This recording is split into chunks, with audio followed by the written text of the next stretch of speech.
Assalamualaikum warahmatullahi wabarakatuh. Saya Naila Ningtia dari kelas 10 TKJ 1 akan menjelaskan sedikit kesimpulan tentang materi suhu dan kalor. Suhu adalah ukuran atau derajat panas dinginnya suatu benda atau sistem. Suatu benda dikatakan bersuhu tinggi apabila panas dan bersuhu rendah apabila dingin. Perubahan suhu dapat menyebabkan perubahan sifat benda yang disebut dengan sifat termometrik. Sifat termometrik antara lain perubahan wujud, tekanan, ukuran, warna atau radiasi, dan daya hantar listrik. Selanjutnya, termometer adalah alat yang digunakan untuk mengukur suhu. Macam-macam termometer yaitu termometer raksa atau klinis, termometer gas, termometer hambatan, termometer paramagnetik, termometer optik atau pirometer, termometer bimetal, dan termokopel. Termometer memiliki beberapa skala, diantaranya skala Celsius, Reaumur, Fahrenheit, dan Kelvin.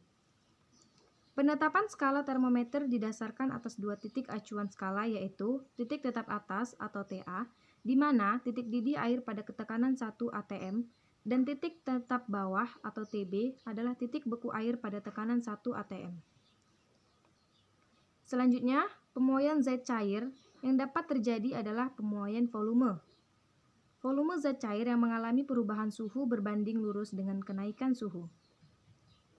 Anomali air adalah sifat tidak teratur air yang terjadi pada suhu 0 sampai 4 derajat Celcius. Pada suhu tersebut, zat cair yang dipanaskan menyusut karena disebabkan oleh terjadinya peristiwa perubahan wujud es menjadi cair. Pemuaian gas yang dapat terjadi adalah pemuaian volume yang berhubungan dengan tekanan dan suhu. Pemuaian gas dijelaskan oleh hukum Boyle, Gay-Lussac, Charles, dan persamaan gas ideal. Hukum Boyle menghubungkan volume dengan tekanan gas. Tekanan gas pada suhu konstan berbanding terbalik dengan volume gas. Selanjutnya, penerapan prinsip pemuaian zat. Pemuaian zat menimbulkan beberapa masalah, diantaranya yaitu 1. Rel kereta api dipasang bercelah agar tidak bengkok ketika cuaca panas.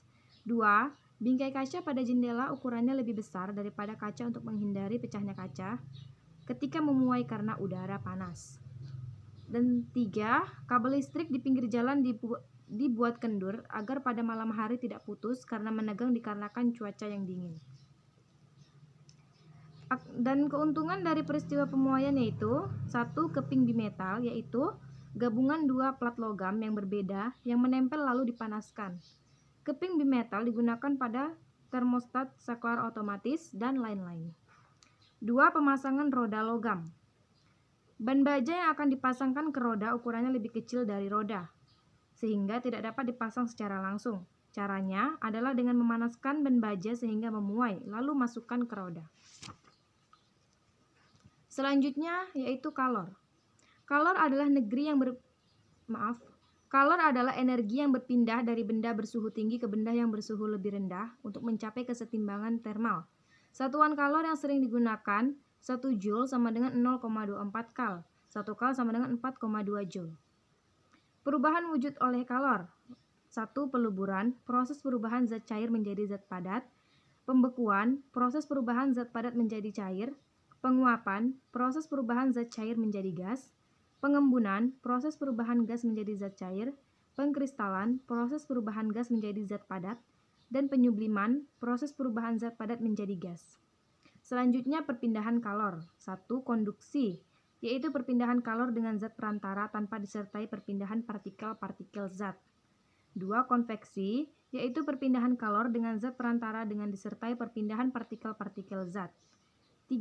Radiasi, perpindahan kalor melalui ruang hampa karena energi kalor dibawa dalam bentuk gelombang elektromagnetik. Sekian sedikit kesimpulan dapat saya jelaskan. Terima kasih. Assalamualaikum warahmatullahi wabarakatuh.